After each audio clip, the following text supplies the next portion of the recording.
Dear students, तो आज আমরা পড়ব ক্লাস 12 থার্ড সেমিস্টারের প্রথম কবিতা আওয়ার ক্যাশুয়ারিনা ট্রি। আওয়ার মানে কি আমাদের, আমাদের মানে কি খুব আপন বা নিজের। ক্যাশুয়ারিনা ট্রি মানে হলো ঝাউ গাছ। দেখো এই ঝাউ গাছটা কেমন, আমাদের সাধারণত ভারতে এবং অস্ট্রেলিয়াতে এই জাতীয় গাছ দেখা যায়। গাছগুলো খুব উঁচু হয়, গুড়িগুলো একটু সরু হয়, পাতাগুলো সূচের মতন সরু হয়, চওড়া পাতা না কিন্তু সরু পাতা হয়। তো দেখো যিনি লিখেছেন তার নাম হলো তরু দত্ত। এনার পুরো নাম হলো তরুলতা দত্ত। কবির সম্পর্কে একটু বলি, কবি কিন্তু একজন বিখ্যাত প্রতিভাবান বাঙালি ভারতীয় কবি। ইনি এনার জীবনে অনেক কবিতা লিখেছেন। তো ইনি ইংরাজি ভাষায়, ফ্রেঞ্চ ভাষায় কবিতা লিখেছেন। ইনি জন্মগ্রহণ করেছেন 1856 সালে, মারা গেছেন 1877 সালে। মাত্র 21 বছর বয়সে যক্ষারোগে উনি মারা যান। তো একটা জিনিস দেখো, ইনি এমন একজন কবি ছিলেন, এনাকে ধরা হয় যে আমাদের ভারতের প্রথম মহিলা কবি হিসাবেই কিন্তু এনাকে ধরা হয় বা গণ্য করা হয়। একটা জিনিস হচ্ছে, ইনি যে কবিতাটা লিখেছেন আওয়ার ক্যাশুয়ারিনা ট্রি, এই কবিতাটা কিন্তু একটা লিরিক পোয়েম। লিরিক পোয়েম মানে হলো গীতি কবিতা। আমরা যেমন বাংলা কবিতা আবৃত্তি করি, এই কবিতাটা কিন্তু আবৃত্তি করা হতো সেই সময়। আর অ্যাকচুয়ালি ইনি যে কবিতাটা লিখেছেন এনার জীবনের সঙ্গে এনার একটা স্মৃতি জড়িয়ে আছে কবিতার মধ্যে। তাই এই কবিতাকে আমরা আর একটা কথা বলতে পারি, এটা হলো একটা অটোবায়োগ্রাফিক্যাল পোয়েম, অর্থাৎ আত্মজীবনীমূলক কবিতা। তো একটা জিনিস দেখো, কবিতাটা হলো একটু বড় কবিতা, টোটাল 55 লাইনের কবিতা। এই 55 লাইনের মোট 5টা স্ট্যাঞ্জা আছে। কটা স্ট্যাঞ্জা বললাম? 5টা। প্রত্যেকটা স্ট্যাঞ্জায় 11টা করে লাইন আছে। এই 11টা লাইন একটু ভালো করে বুঝে নাও।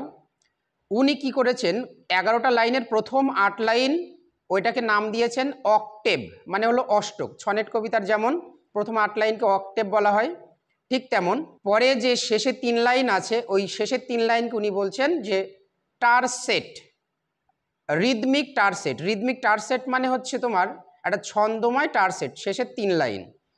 তো দেখো এর একটা ছন্দ বিভাজন আছে, এইটাকে ইংলিশে বলা হয় রাইম স্কিম।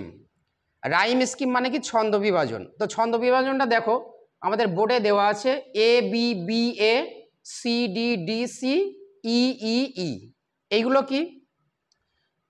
রাইম স্কিম ছন্দ বিভাজন হলো প্রত্যেকটা কবিতার শেষের যে ওয়ার্ডগুলো আছে, প্রত্যেকটা কবিতার লাইনের শেষের ওয়ার্ড। রাইম স্কিম বা ছন্দ বিভাজন কি? কবিতার প্রত্যেকটা লাইনের যে শেষের ওয়ার্ডগুলো আছে, প্রত্যেকটা ওয়ার্ডের উচ্চারণ দেখতে হয়। তার উচ্চারণের সঙ্গে কিছু মিল থাকে, বানানের গঠনের সঙ্গে কিছু মিল থাকে। তো একটু ছন্দ বিভাজনটা একটু বুঝে নাও। প্রথমে আছে রাউন্ড, রাউন্ডটাকে এ ধরলাম, স্কার্স এটাকে বি ধরলাম। এবার দেখো স্টার্স, তাহলে স্কার্স স্টার্স দুটো শেষে দেখো আর এস আছে, একই রকম উচ্চারণ, তাহলে স্টার্সটাকে বি ধরবো। বাউন্ড, তাহলে প্রথমে ছিল রাউন্ড, 4 নম্বর লাইনে হচ্ছে বাউন্ড, রাউন্ড বাউন্ড, তাহলে এই বাউন্ডটাও হবে এ, অতএব এ বি বি এ। পরে 4 লাইন দেখো গ্যালান্টলি, এটাকে আমরা সি ধরবো কারণ এ বির সঙ্গে কোনো উচ্চারণে মিল নেই।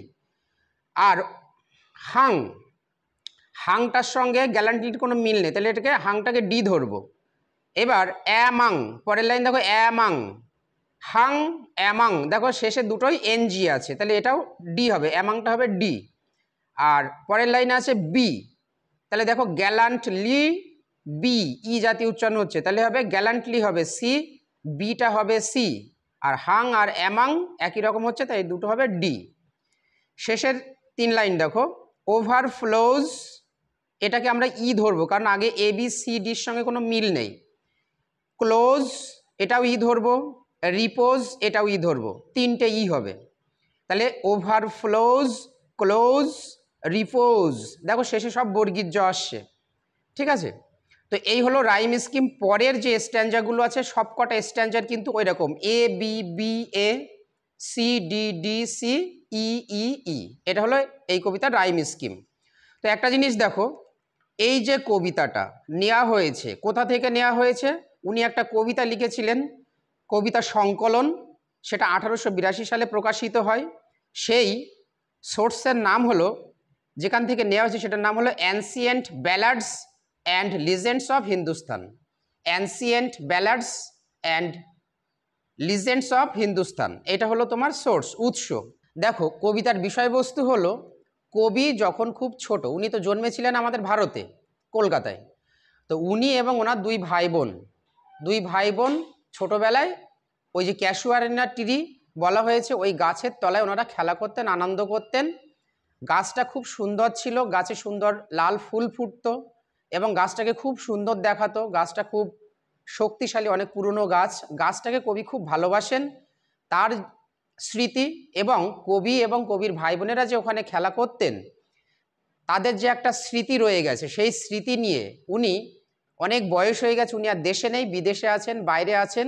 তো সেই সময়ে একদিন সমুদ্রের ধারে উনি দাঁড়িয়ে আছেন। তো সেই সময়ে সেই বিদেশে থাকাকালীন বাড়িটা ছিল তোমার বাগমারি বলে একটা গার্ডেন ছিল, ওই বাগমারিতে যে গার্ডেন ছিল ওই গার্ডেনে কিন্তু ক্যাশুয়ারিনা গাছটা ছিল। তো ওখানে দাঁড়িয়ে, বিদেশে দাঁড়িয়ে উনি ওই গাছটার কথা মনে করছেন এবং তার সেই পুরনো ভাই বোনেরা যারা আজকে বেঁচে নেই, মারা গেছেন, তাদের জন্য তিনি খুব দুঃখ পাচ্ছেন। তো গাছেরও প্রশংসা করেছেন উনি এবং ভাই বোনেদের জন্য তার যে সুখ দুঃখের সময়গুলো সেইগুলো তিনি স্মরণ করেছেন। এইগুলোই উনি কবিতার মধ্যে তুলে ধরেছেন। তো চলো দেখি টেক্সটটা পড়া শুরু করা যাক। ফার্স্ট স্ট্যাঞ্জা, প্রথম স্তবক। কবিতার ভিতরে কিন্তু অনেক আক্ষরিক অর্থ আছে, অনেক অন্তর্নিহিত অর্থ আছে। কবিতাটা খুব ভালোভাবে মন দিয়ে শুনবে, তাহলে বুঝতে পারবে, আর নাহলে তাড়াহুড়ো করে স্কিপ করে গেলে কিন্তু বুঝতে পারবে না। বলছে like a huge Python, like মানে মতো, কিসের মতো? আ হিউজ একটা বিশাল, বিশাল মানে বিরাট বড়, পাইথন, পাইথন মানে কি? অজগর সাপ, একটা বিশাল বড় অজগর সাপের মতো। ওয়াইন্ডিং, ওয়াইন্ডিং মানে পেঁচিয়ে। Round and round, round and round মানে, রাউন্ড মানে গোল, তো এখানে বৃত্তাকারে বা গোল করে। দ্য রাগেড ট্রাঙ্ক, রাগেড মানে হলো এবড়ো খেবড়ো বা অমসৃণ। ট্রাঙ্ক, ট্রাঙ্ক মানে হলো গুড়ি, অর্থাৎ ক্যাশুয়ারিনা গাছের গুড়িটা এবড়ো খেবড়ো এবং অমসৃণ। কেন এবড়ো খেবড়ো বা কেন অমসৃণ? কারণ গাছটা অনেক পুরনো, অনেক বয়স হয়ে গেছে, গাছের গায়ে লতা জড়িয়ে আছে শক্তভাবে, সেখানে দাগ হয়ে গেছে, অমসৃণ হয়ে গেছে। এবং দেখবে গাছ দীর্ঘদিন ধরে অনেক পশু পাখির আঘাত সহ্য করে, অনেক আবহাওয়া ঝড় বৃষ্টির আঘাত সহ্য করে, সেই জন্য সেটা অমসৃণ হয়ে আছে। তাহলে বোঝা যাচ্ছে গাছটা অনেক পুরনো। ইনডেন্টেড, ইনডেন্টেড মানে হলো খাঁজ কাটা, অর্থাৎ দাগ দাগ হয়ে গেছে গাছের গুড়িতে, তার মানে অনেক আঘাত সে সহ্য করেছে, এখনও সে শক্ত হয়ে দাঁড়িয়ে আছে।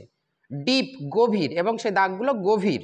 উইথ স্কার্স, স্কার্স মানে ক্ষতচিহ্ন, এবং গাছের গায়ে গভীর ক্ষতচিহ্ন আছে, অর্থাৎ মারাত্মক কিছু সে আঘাত পেয়েছে, এরপরেও সে শক্তভাবে দাঁড়িয়ে আছে। আপ টু, আপ টু মানে পর্যন্ত। ইটস এটার মানে গাছটার। ভেরি একদম। সামিট চূড়া পর্যন্ত, এখানে সামিট মানে হলো চূড়া, সামিট মানে চূড়া মানে একদম গাছের যে শেষ অংশটা, গাছের দেখা যাচ্ছে গোড়া এটা, মাথা এটা, একদম উঁচু পর্যন্ত। নিয়ার দ্য স্টার্স তারাদের কাছে। আচ্ছা, গাছের শেষ সীমা অগ্রভাগ কখনোই আকাশ ছুঁতে পারে, তারা পর্যন্ত পৌঁছাতে পারে? পারে না। এখানে অতিরঞ্জিত করা হয়েছে, অর্থাৎ বিশাল একটা বড় কিছু বলা হয়েছে। এটাকে বলা হয় সাহিত্যের ভাষায় হাইপারবোল। এটাকে কি বলা হয়? হাইপারবোল বলা হয়। তারপরে দেখো আক্রিপার একটা লতা, লতা মানে লতা গাছ। ক্লাইম্বস, ক্লাইম্বস মানে আরোহণ করা বা ওঠা। সেটা কি করেছে? বৃত্তাকারে গোল করে পেঁচিয়ে পেঁচিয়ে গাছের গা বেয়ে একদম মাথা পর্যন্ত উঠে গেছে। তো এখানে দেখো একটা লতা, যেহেতু আমরা মানুষরা কী করি, বাসুইতে করে বা মইতে করে অনেক উপরে টুপরে উঠি, আমরা আরোহণ করতে পারি, কিন্তু এখানে লতা গাছকে আরোহণের সঙ্গে তুলনা করা হচ্ছে, এটাকে বলা হয় অ্যালিটারেশন সাহিত্যের ভাষায়। ইন হুজ, যার মধ্যে, এমব্রেসেস, এমব্রেস মানে আলিঙ্গন করা বা আঁকড়ে থাকা, এখানে হচ্ছে আঁকড়ে ধরা, ওই লতা গাছটা আঁকড়ে ধরে আছে। বাউন্ড আবদ্ধ হয়ে আছে, অর্থাৎ সেখানে সে আটকে আছে। নো আদার ট্রি, অন্য কোনো গাছ, কুড লিভ বাঁচতে পারত না, অর্থাৎ কবির মতে কবি বলতে চাইছেন ক্যাশুয়ারিনা গাছটা এতটাই শক্তিশালী, এতটাই সে সাহসী, যে এত আঘাত সহ্য করেও এত বছর ধরে সে সাহস করে সে ওইভাবে শক্তভাবে দাঁড়িয়ে আছে। অর্থাৎ অন্য কোনো গাছে যদি লতা অত শক্তভাবে জড়িয়ে থাকতো, অন্য গাছ সে আঘাত সহ্য করতে পারতো না। তাহলে একটা জিনিস মনে রাখবে, এখানে খুব ইম্পর্ট্যান্ট একটা কোশ্চেন, লতা গাছকে কার সঙ্গে তুলনা করা হয়েছে? পাইথনের সঙ্গে, অর্থাৎ অজগরের সঙ্গে। এখানে কিন্তু খুব ইম্পর্ট্যান্ট একটা কথা দেওয়া আছে, এই যে পাইথনটা মনে রাখবে। লতা গাছকে কার সঙ্গে তুলনা করা হয়েছে? একটা অজগরের সঙ্গে। কেন? অজগর সাপ যখন শিকার ধরে সে হিংস্র রূপ ধারণ করে, সে শক্তিশালী, ঠিক আছে, এবং সে শিকারকে আগে পেঁচিয়ে ধরে।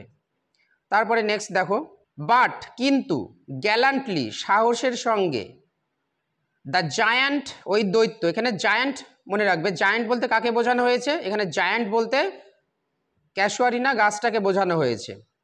তো উইয়ার্স পরে আছে, দ্য স্কার্ফ, স্কার্ফ মানে ওড়না বা উত্তরীয়। দেখো মানুষ যখন কোনো একটা সম্মাননা দেওয়া হয় তাকে কিন্তু স্কার্ফ দেওয়া হয়, গলার দুই পাশ থেকে উত্তরীয় পরে দেওয়া হয়। তো এখানে গাছ যেন উত্তরীয় পরে আছে। গাছ কি কখনো উত্তরীয় বা ওড়না পরতে পারে? গাছের গায়ে যে পেঁচিয়ে পেঁচিয়ে আছে লতাগুলো, এইগুলোকে উত্তরীয়র সঙ্গে তুলনা করা হচ্ছে। এটাকে সাহিত্যের ভাষায় বলা হয় পার্সনিফিকেশন বা মেটাফোর বলা হয়। কারণ এটা প্রথম কথা, দৈত্যের সঙ্গে তুলনা করা হচ্ছে গাছকে। কেন দৈত্যের সঙ্গে তুলনা করা হচ্ছে? কারণ গাছটা অনেক উঁচু বলে। তো এখানে এটা মেটাফোরও বলা যায়, পার্সনিফিকেশনও বলা যায়। অ্যান্ড এবং ফ্লাওয়ার্স ফুলগুলো, আর হাং ঝুলছে, অর্থাৎ ক্যাসুয়ারিনা গাছ থেকে ফুলগুলো ঝুলছে। ইন ক্রিমজন গাঢ় লাল রঙের বা টকটকে লাল রঙের। ক্লাস্টার্স থোকা থোকা, অর্থাৎ অনেক ফুল ফুটে আছে। অল দ্য বাউজ সমস্ত ডালে, অ্যামাং মানে মধ্যে, সমস্ত ডালের মধ্যে, অর্থাৎ প্রত্যেক ডালে প্রচুর ফুল ফুটে আছে। ফুলের রং কেমন? ক্রিমজন গাঢ় লাল। হোয়ার অন যার উপর, অর্থাৎ যে ডালগুলোর উপর, অল ডে সারাদিন, আর গ্যাদার জড়ো হয় বার্ড অ্যান্ড বি। এই বার্ড অ্যান্ড বি, বার্ড মানে পাখি আর বি মানে মৌমাছি, অর্থাৎ ফুলের আকর্ষণে সুন্দর ফুলগুলো দেখে পাখিরা আসে আর ফুলের মধু নেওয়ার জন্য মৌমাছিরাও ওখানে হাজির হয়। অ্যান্ড এবং অফট, অফট মানে হলো অফটেন, যেটাকে আমরা অফেনও বলি, অফেন বা অফটেন, প্রায়, অ্যাট নাইটস রাতের বেলায়, দ্য গার্ডেন ওই বাগানটা, ওভারফ্লোজ উপচে পড়ে বা ভরে যায়, উইথ ওয়ান সুইট সং একটা মিষ্টি গানে বা সুন্দর গানে, দ্যাট সিমস যেগুলো মনে হয়, অর্থাৎ যে গানগুলো মনে হয়, টু হ্যাভ নো ক্লোজ শেষ হবে না, সীমাহীন গান। অর্থাৎ কবির কাছে সেই ছোটোবেলার গানগুলোর কথা মনে পড়ছে যে কবি শুনতেন সন্ধ্যাবেলাও। প্রকৃতি শুধু দিনের বেলায় মানুষকে মানে আনন্দ দেয় বা সুখ দেয় এরকম কিছু না, রাত্রিবেলা মানুষের আনন্দ দেয়। সাং গাওয়া হয়, ডার্কলিং নিশাচর পাখিরা, অর্থাৎ রাত্রিবেলায় কারা গান করে? নিশাচর পাখিরা গান করে। ফ্রম আওয়ার ট্রি আমাদের গাছ থেকে, অর্থাৎ ক্যাসুয়ারিনা ট্রিতে ওই গাছে রাত্রিবেলায় অন্যান্য পাখিরা রাত্রিবেলায় গান করে। হোয়াইল যখন মেন রিপোজ মানুষ বিশ্রাম নেয়, অর্থাৎ রাত্রিবেলায় মানুষ বিশ্রাম নেয়। কবি বলতে চাইছেন গাছটা দিনের বেলায় মানুষের আরাম দেয়, ছায়া দেয়, আবার রাত্রিবেলায় সুন্দর করে মানুষের ঘুমের সময়ে তাদের সুন্দর গান পরিবেশন করে, অর্থাৎ গান পুরস্কার হিসাবে দেয়, তাদের শান্তিতে ঘুমাতে এটা সাহায্য করে। নেক্সট আমরা পড়ব সেকেন্ড স্ট্যাঞ্জা, দ্বিতীয় স্তবক। হোয়েন যখন, ফার্স্ট প্রথম, মাই কেসমেন্ট আমার জানালাটা, ইজ ওয়াইড ওপেন সম্পূর্ণভাবে খুলে দেওয়া হয়, থ্রোন এবং নিক্ষিপ্ত থাকে। অর্থাৎ কবি বলতে চাইছেন যখন আমি আমার জানালাটা পুরোপুরি খুলে দিই, অ্যাট ডন ভোরে বা ভোরবেলায়, তাহলে উনি জানলাটা কখন খোলেন? ভোরবেলা। মাই আইজ আমার চোখ দুটো, ডিলাইটেড আনন্দিত হয়ে যায়, অর্থাৎ উনি খুশি হন। অন ইট রেস্ট, ইট মানে এটা মানে গাছটা, রেস্ট মানে পড়া, যখন আমার নজরটা বা কবির নজরটা ওই গাছের উপরে পড়ে, অর্থাৎ কবি ভোরবেলা যখন জানলা দিয়ে গাছটাকে দেখছেন, গাছের সৌন্দর্য দেখে তিনি খুব খুশি হচ্ছেন, আনন্দিত হচ্ছেন। সামটাইমস কখনো কখনো, অ্যান্ড মোস্ট এবং প্রধানত বা বিশেষ করে, ইন উইন্টার শীতকালে, অন ইটস ক্রেস্ট, অন মানে উপরে, ইটস মানে এটার মানে গাছটার, ক্রেস্ট মানে চূড়া, চূড়া মানে শীর্ষ, একদম উপরের অংশটা, যেটাকে মগ ডাল বলে বাংলায়। আর গ্রে একটা ধূসর রঙের বেবুন, বেবুন হলো এক ধরনের প্রাণী, বানরের মতো দেখতে, বানরের চেয়ে একটু চেহারাই বড় হয়, তো এখানে বেবুন মানে বানর বলা যায়, অ্যাকচুয়ালি বড় চেহারার বানরকে বেবুন বলা হয়। তাহলে বানরের গায়ের রং কীরকম? গ্রে, ধূসর। এই গ্রে বানানটা কিন্তু আমেরিকান স্পেলিং, GRAY, আর GREY গ্রে মানেও ধূসর, ওটা হলো ব্রিটিশ স্পেলিং। আর গ্রে বেবুন একটা ধূসর রঙের বানর, সিটস বসে থাকে স্ট্যাচু লাইক মূর্তির মতো, অ্যালোন একা একা। তাহলে বানর কোথায় বসে থাকে? গাছের একদম উপরের ডালে একা একা বসে থাকে। তাহলে বানরকে কার সঙ্গে তুলনা করা হয়েছে? মূর্তির সঙ্গে। তো একটা জিনিস দেখো, মূর্তির তো জীবন নেই, জড়বস্তু হিসেবে ধরা হয়। তো জড়বস্তুর সঙ্গে যেহেতু একটা জীবের তুলনা করা হয়েছে, এটাকে বলা হয় পার্সনিফিকেশন সাহিত্যের ভাষায়। ওয়াচিং, সে দেখতে থাকে দ্য সানরাইজ, সূর্যোদয়। তাহলে গাছের উপর থেকে, মগডাল থেকে, উপরের ডাল থেকে বানর কি দেখে? সূর্যোদয় দেখে, সূর্যের ওঠা দেখে। হোয়াইল, অন্যদিকে, অন লোয়ার বাউস, নিচের ডালগুলোতে, হিজ, তার মানে বানরের, পিউনি, পিউনি মানে খুব ছোট, অফ স্প্রিং মানে বাচ্চাগুলো, বানরের বাচ্চাগুলো, লিপ লাফালাফি করে, অ্যাবাউট চারিদিকে, অ্যান্ড প্লে এবং খেলা করে। অ্যান্ড এবং, ফার অ্যান্ড নিয়ার, ফার মানে দূরে আর নিয়ার মানে কাছে। এক কথায় ফার অ্যান্ড নিয়ার মানে হলো চারিদিকে, চারিদিকে বা সর্বত্র। কোকিলাস, কোকিল পাখি, যেটাকে কুকু বলি আমরা। হেইল, স্বাগত জানায় দ্য ডে, ওই দিনটাকে, অর্থাৎ কোকিলের ডাক দিয়ে কিন্তু দিনটা শুরু হয়। অ্যান্ড এবং, টু দেয়ার প্যাশ্চার্স, তাদের ওই তৃণভূমিতে বা চারণভূমিতে, গরু টরু চড়াই যেখানে।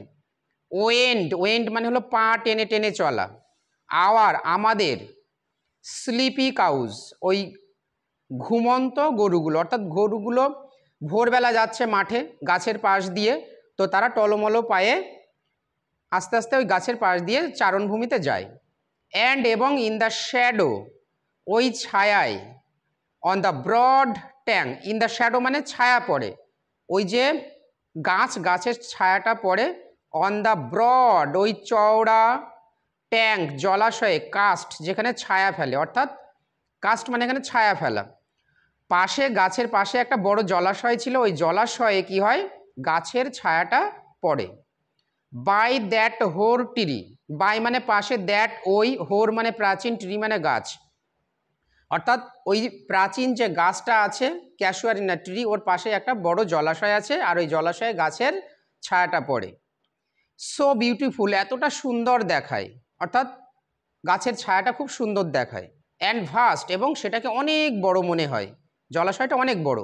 দ্য ওয়াটার লিলিজ, ওয়াটার লিলিজ মানে হলো জলপদ্ম বা শাপলা ফুল বা লিলি ফুল বলা হয়। স্প্রিং, স্প্রিং মানে বসন্তকাল, কিন্তু এখানে স্প্রিং মানে ফোটা। ওই জলাশয়ে কি হয়? গাছের পাশে যে জলাশয় আছে ওখানে জলপদ্ম ফোটে, শাপলা ফুল ফোটে। লাইক যেন, স্নো তুষার, এনমাস্ট জমে আছে, অর্থাৎ বরফ যেমন জলাশয়ে জমে থাকে, বরফের রং সাদা, ঠিক তেমনই সাদা ফুল, লিলি ফুল কি করে? ওই জলাশয়ে ফুটে আছে। তো এখানে ফুলকে কার সঙ্গে তুলনা করা হচ্ছে? বরফের সঙ্গে। এই ধরনের তুলনাকে বলা হয় সিমিলি। থার্ড স্ট্যাঞ্জা, তৃতীয় স্তবক। বাট কিন্তু, নট না, বিকজ অফ কারণে, ইটস এটার, ম্যাগনিফিসেন্স, ম্যাগনিফিসেন্স মানে সৌন্দর্য বা মহিমা। বলছে কিন্তু শুধুমাত্র এই গাছটার সৌন্দর্যের জন্য নয়, ডিয়ার প্রিয়, ইজ হয়, দ্য ক্যাসুয়ারিনা, ওই ক্যাসুয়ারিনা গাছটা, অর্থাৎ ক্যাসুয়ারিনা গাছটা কবির কাছে খুবই প্রিয়। কিন্তু বলছেন শুধুমাত্র যে গাছটা সুন্দর দেখতে, সুন্দর ফুল ফোটে, বিভিন্ন পশু পাখিরা তার আশপাশে আসে সুন্দর দেখায়, সেই জন্য আমি ভালোবাসি, গাছটা আমার কাছে প্রিয়, এইটার জন্য নয়, শুধুমাত্র এই কারণে নয়। টু মাই সোল, আমার হৃদয়ে, অর্থাৎ কবির হৃদয়ে বা মনে গাছটা খুবই প্রিয়, কিন্তু শুধুমাত্র গাছটার সৌন্দর্যের জন্য নয়। তাহলে বুঝতে পারছো কবি এখানে অন্য কিছু বলতে চাইছেন। এতক্ষণ কিন্তু ফার্স্ট স্ট্যাঞ্জা, সেকেন্ড স্ট্যাঞ্জা গাছের প্রশংসা করলেন, তা শুধুমাত্র গাছের সৌন্দর্যের স্মৃতি না, ওনার আলাদা অন্য কোনো শৈশবের স্মৃতি তার সঙ্গে জড়িত আছে, সেই জন্য গাছটা তার খুবই প্রিয়। বিনিথ ইট, এটার নিচে, অর্থাৎ ওই গাছটার নিচে, ইট মানে এখানে গাছ। উই হ্যাভ প্লেড, আমরা খেলেছি, উই নিচে দাগ দেবে, উই মানে আমরা, আমরা মানে কারা? তিনি, তরু দত্ত, তার বোন অরু এবং ওনার ভাই বা দাদা আবজু, এই তিনজনেরকে বলা হচ্ছে উই, আমরা। হ্যাভ প্লেড, খেলেছি, কোথায় খেলেছে? ক্যাসুয়ারিনা গাছের নিচে, ওনারা ছোটোবেলায় খেলাধুলা করতেন একসঙ্গে।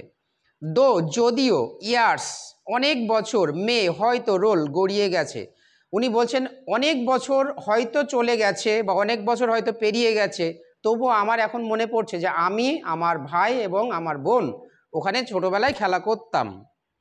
ওহ হে সুইট কম্পেনিয়ন্স, সুইট মানে মিষ্টি, কিন্তু এখানে প্রিয়, কম্পেনিয়ন্স মানে সঙ্গী, কিন্তু এখানে সঙ্গী না, কম্পেনিয়ন বলতে ওনার ভাই বোনদেরকে বোঝানো হচ্ছে। উনি বলছেন ওহ সুইট কম্পেনিয়ন্স, হে প্রিয় ভাই বোনেরা।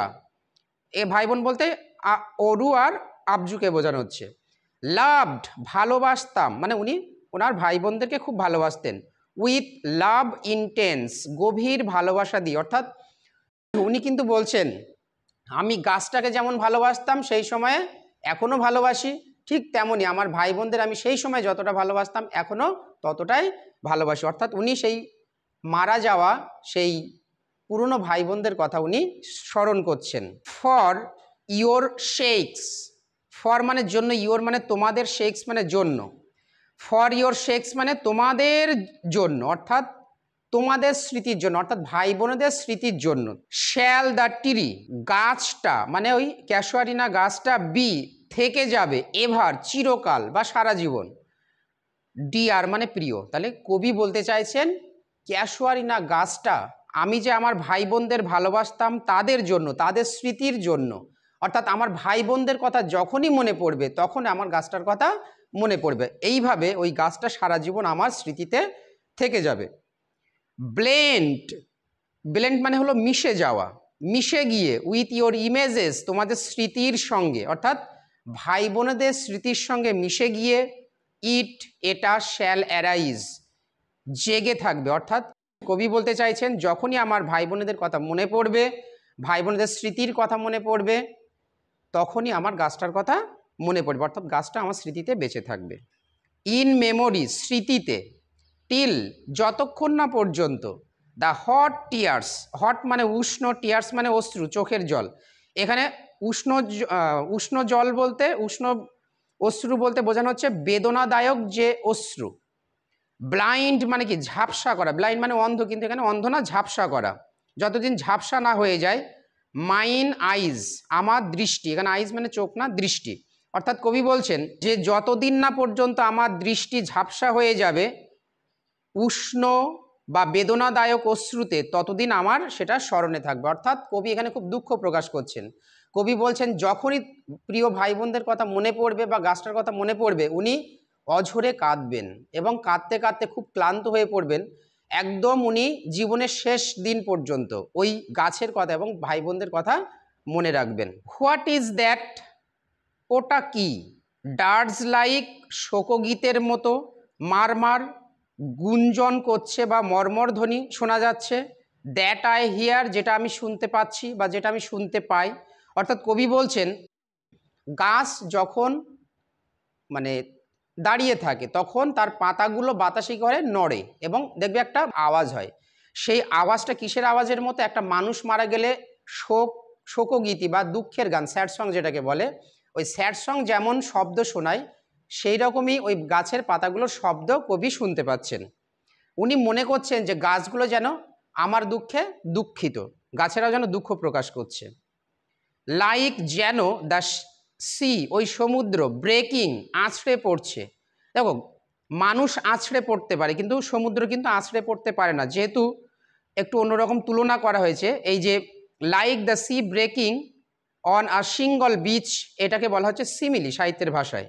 তো হচ্ছে অন উপরে, কোথায় পড়ছে আছড়ে, আর সিঙ্গেল, এখানে সিঙ্গেল না, সিঙ্গেল মানে আলাদা বা একাকী, এখানে সিঙ্গল, সিঙ্গল বিচ মানে নুড়ি ভরা সমুদ্র সৈকত, অর্থাৎ যে সমুদ্রের আশপাশে সমুদ্র তটে যে নুড়ি পাথর ভরা আছে সেই রকম, ওই রকম একটা জায়গায় যেন আশ্রয় পড়ে।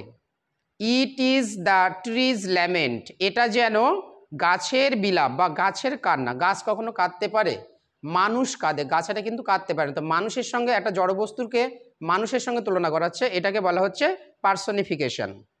তো এখানে দেখো সমুদ্রে, উনি তো সমুদ্রের ধারে দাঁড়িয়ে আছেন, কবি যখন সমুদ্রের ধারে দাঁড়িয়ে আছে সমুদ্রের জল আশ্রয় পড়ছে নুড়ি কাকড়ের উপরে, তার মধ্যে একটা মর্মর মর্মর শব্দ হচ্ছে। তাহলে গাছের পাতার শব্দের সঙ্গে কবি সমুদ্রের জলের আশ্রয় পড়াকে তুলনা করছেন এবং দুটোকেই তিনি কান্নার সঙ্গে তুলনা করছেন, যে এরা যেন কাঁদছে মানে দুঃখ প্রকাশ করছে। অ্যান ইরি স্পিচ, যেটা হলো একটা অদ্ভুত ও ভীতিজনক ভাষা, অর্থাৎ গাছেরা যেন একটু দুঃখ প্রকাশ করছে।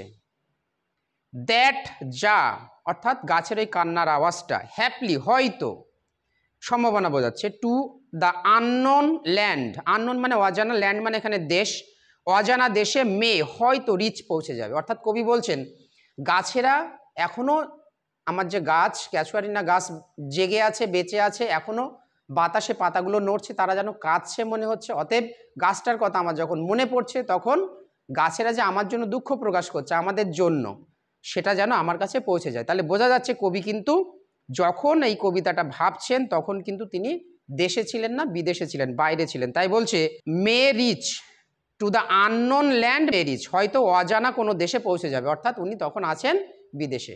তো আজকে এই পর্যন্ত। ভিডিওটা কেমন লাগলো তোমরা কমেন্ট করে জানাবে। ভিডিওটা যদি ভালো লাগে একটা লাইক করে দেবে, আর পরবর্তীতে সেকেন্ড পার্টটা তোমরা যাতে পেতে পারো বা অন্যান্য ভিডিও পাও তার জন্য তোমরা চ্যানেলটা সাবস্ক্রাইব করে রাখবে এবং তোমাদের পরিচিত সকলের মধ্যে শেয়ার করে জানিয়ে দেবে।